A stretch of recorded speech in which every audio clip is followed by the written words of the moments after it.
नमस्कार. श्री स्वामी समर्थ सर्वांना. मी सर्वत्र आहे, मी चराचरात व्यापून आहे, सर्व भक्तांच्या मी पाठीशी आहे. मी वारा आहे, मी पाणी आहे, आकाशही मीच आहे. पक्ष्यांच्या कंठातून निघालेली शीळ मीच आहे. निरागस बालकांच्या मुद्रेवरचे हास्यही मीच आहे. गाणगापुरातही मीच आहे, गिरनारवरही मीच आहे. मी कुठेही गेलो नाही, मी सदैव तुमच्या बरोबर आहे. हम गया नाही जिंदा है. अशा आपल्या स्वामी समर्थ महाराज यांचा स्वामी पुण्यतिथीचा दिवस हा 6 मे 2024 या दिवशी आहे. स्वामींनी चैत्रवद्य त्रयोदशीच्या दिवशी अक्कलकोट येथील वटवृक्ष समाधी मठ स्थानी दुपारी आपल्या अवतार कार्य स्वामींनी संपवले. आपल्याला स्वामी पुण्यतिथीच्या दिवशी स्वामी पुण्यतिथी कशी साजरी करायची, त्याचप्रमाणे स्वामींचा अभिषेक कसा करायचा, सेवा कोणत्या करायच्या आणि या दिवशी गुरुचरित्र पारायण सांगता देखील आहे, ती कशी करायची या विषयीची संपूर्ण माहिती आपण थोडक्यात या व्हिडिओमध्ये बघणार आहोत. तुम्ही जर का चॅनलवर नवीन असाल तर असेच माहितीचे व्हिडिओ बघण्यासाठी परिपूर्ण मराठी ब्लॉग या मराठी यूट्यूब चॅनलला सबस्क्राईब करा आणि बाजूच्या बेल आयकॉनला प्रेस करा. स्वामींची पुण्यतिथी 6 मे 2024 या दिवशी आहे. जर का आपण गुरुचरित्र पारायण करत असाल किंवा गुरुचरित्र पारायणाच्या सप्ताहात गुरुचरित्र पारायण करत असाल तर आपल्याला सांगता कशी करायची. आता जे गुरुचरित्राचं पारायण केंद्रामध्ये करणार असाल त्यांचं या गुरुचरित्र पारायणाची सांगता ही केंद्रामध्ये होणार आहे आणि जे घरी पारायण करत असाल त्यांना गुरुचरित्र पारायणाची सांगता ही घरी करायची आहे. आता ज्यांना केंद्रामध्ये सप्ताहात सहभागी आहेत त्यांना काहीही वेगळं करायची गरज नाही. केंद्रामध्ये सर्व माहिती दिली जाते, त्या पद्धतीने तिथे सांगताही केली जाते. जे घरी करणार आहे त्यांना सांगताही करायची गरज आहे. आता बघा, आपण दत्त जयंतीच्या टायमाला गुरुचरित्र पारायण करत असतो किंवा गुरुचरित्र पारायणाच्या सप्ताहात सहभागी होतो. त्यावेळेस 7 दिवस हे पारायण केलं जातं आणि 8व्या दिवशी या पारायणाची सांगता केली जाते. आता स्वामी पुण्यतिथीच्या वेळेस असं नसतं. या वेळेस आपल्याला 7 दिवस हे पारायण करायचं असतं आणि 7व्या दिवशीच या पारायणाची आपल्याला सांगता करायची आहे. त्यामुळे बघा, आपल्याला 7व्या दिवशीच पारायण संपवून या पारायणाची सांगताही करायची आहे. आता ही सांगता कशी करायची याविषयीची माहिती आपण सर्वात शेवटी बघू. आता स्वामींची पुण्यतिथी कशी साजरी करायची तर बघा, या दिवशी आपल्याला सकाळी लवकर उठायचं आहे. या दिवशी आपल्याला आपला मुख्य दरवाजा स्वच्छ करायचा, उंबरठ्यावर हळदीचं लेपन करायचं आहे, आपल्याला देवपूजा करून घ्यायची आहे. यानंतर आपल्याला स्वामींच्या काही सेवा करायच्या आहेत. या दिवशी तुम्ही आवर्जून स्वामी चरित्र सारामृत या ग्रंथाचं पारायण करू शकतात. तुम्हाला एका बैठकीत करणं शक्य नसेल तर तुम्ही दिवसभरात थोडे थोडे करून अध्याय वाचू शकतात आणि दिवसभरात या स्वामी चरित्र सारामृत या ग्रंथाचं तुम्ही पारायण हे करू शकतात. यानंतर तुमच्याकडे जर का स्वामींचा फोटो असेल, मूर्ती असेल तर तुम्हाला स्वामींचा फोटो स्वच्छ कपड्याने पुसून घ्यायचा आहे. मूर्ती असेल तर तुम्हाला या दिवशी आवर्जून मूर्तीला पाण्याने, पंचामृताने, स्वच्छ पाण्याने तुम्हाला मूर्तीवर अभिषेक करून घ्यायचा आहे. अभिषेक करताना तुम्हाला काही सेवा करायची आहे. त्यामध्ये तुम्ही सुरुवातीला म्हणजेच पहिल्यांदा गणपती अथर्व शीर्ष म्हणायचं आहे. त्यानंतर 1 वेळा पुरुष सूक्त म्हणायचं, 1 वेळा श्री सूक्त तुम्हाला म्हणायचं आहे. त्यानंतर 1 वेळा पवमान स्तोत्र तुम्हाला म्हणायचं आहे.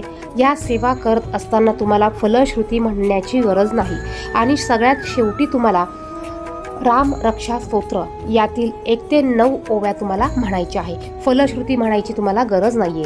तर बघा, या सेवा तुम्हाला करायच्या आहे. त्यानंतर तुम्ही श्री स्वामी समर्थ या मंत्राचा जप करत तुम्ही अभिषेक स्वामींना घालू शकतात. तर या पद्धतीने तुम्ही स्वामींच्या मूर्तीवर अभिषेक घालून घ्यायचा.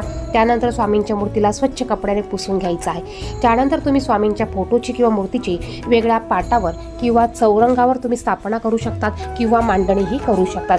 किंवा मग तुमच्याकडे जागा नसेल तर तुम्ही तुमच्या देवघरामध्ये स्वामींची मूर्ती किंवा फोटो ठेवू शकतात आणि त्याची पूजा तुम्ही करू शकतात. बघा, तुमच्याकडे जर का स्वामींचा फोटो असेल, मूर्ती नसेल तर तुम्हाला अभिषेक करता येणार नाही. तुम्ही फक्त स्वामींच्या फोटोला स्वच्छ कपड्याने पुसून घ्यायचा आहे आणि पूजा मांडणी करायची आहे. तुम्ही ह्या सेवा नंतर दिवसभरात केव्हाही केल्या तरी चालणार आहे. आता जर का तुम्हाला ह्या सेवा करायच्या असतील तर तुम्हाला गळती पात्र घ्यावा लागेल किंवा मग तुम्ही एका लोट्यामध्ये पाणी घ्यायचं आहे आणि एका हातात पळी घ्यायची आहे. तुम्हाला जर का वाचायला येत नसेल किंवा वाचता अभिषेक करायला येत नसेल तर तुम्ही यूट्यूबला लावून ह्या सेवा ऐकत तुम्ही अभिषेक स्वामींना घालू शकतात.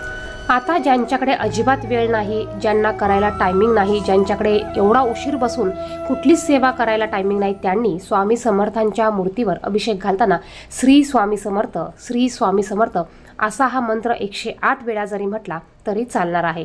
बघा, ज्यांना खरंच टायमिंग नाही त्यांच्यासाठी फक्त श्री स्वामी समर्थ हा मंत्राचा जप करत तुम्ही अभिषेक करायचा आहे.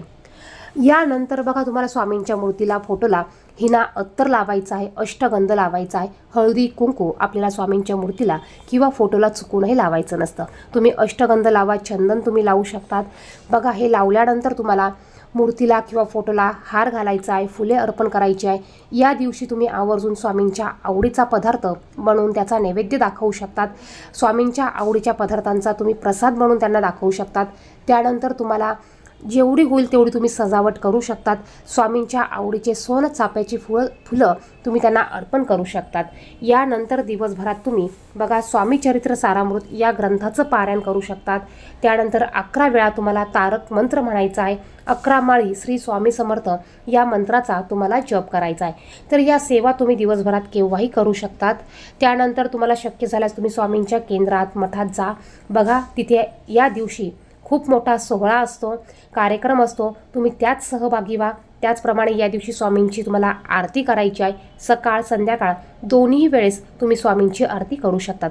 फक्त तुम्ही जर का गुरुचरित्र पारायण करत असाल तर तुम्हाला हे गुरुचरित्र पारायणाची सांगता स्वामींच्या पुण्यतिथीच्या दिवशीच करायची आहे. 7 दिवसाचं पारायण आहे आणि 7व्या दिवशी आपल्याला याची सांगताही करायची आहे.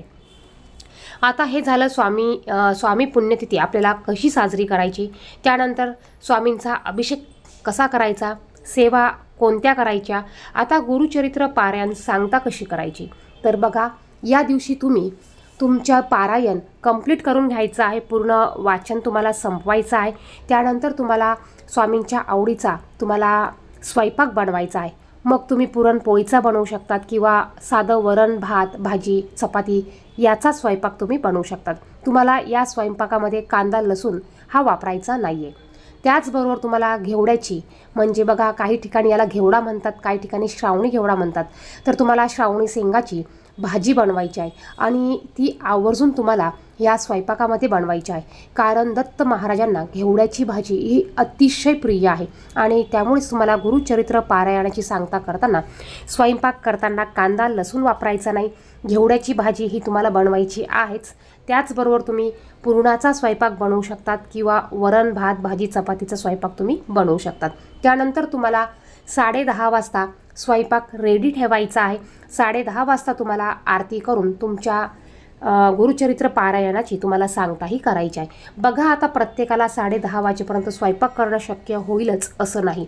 तुम्हाला थोडा उशीर लागू शकतो, परंतु तुम्हाला 12 वाजेच्या आतमध्ये तुम्हाला गुरुचरित्र पारायणाची सांगताही करायची आहे. कारण 12 ते 12:30 ही जी वेळ आहे ती दत्त महाराजांची भिक्षेची वेळ आहे. त्यामुळे तुम्ही 12 वाजेच्या आतमध्ये तुमच्या गुरुचरित्र पारायणाची सांगता करायची आहे.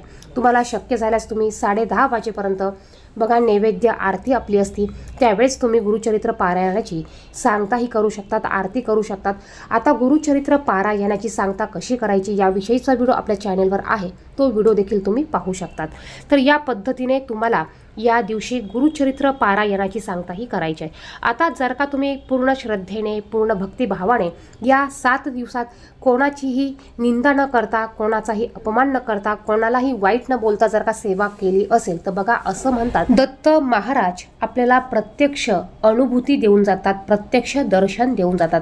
परंतु यासाठी आपलं मन स्वच्छ पाहिजे. या 7 दिवसात आपण कोणालाही वाईट बोलायचं नाही, कुठलेही वाईट प्रकारचे कर्म आपल्याला करायचे नाही, कोणाचीही वाईट स्तुती, निंदा आपल्याला करायची नाही, कोणाचंही आपल्याला वाईट चितायचं नाहीये. जो जो पूर्ण श्रद्धेने पूर्ण भक्तिभावाने हे पारायण करतो त्याला दत्त महाराज स्वतः साक्षात दर्शन देतात असं म्हणतात। यानंतर स्वामी पुण्यतिथीच्या दिवशी आपल्याला होईल तेवढी यथाशक्तीने आपल्याला दान धर्म करायचा आहे।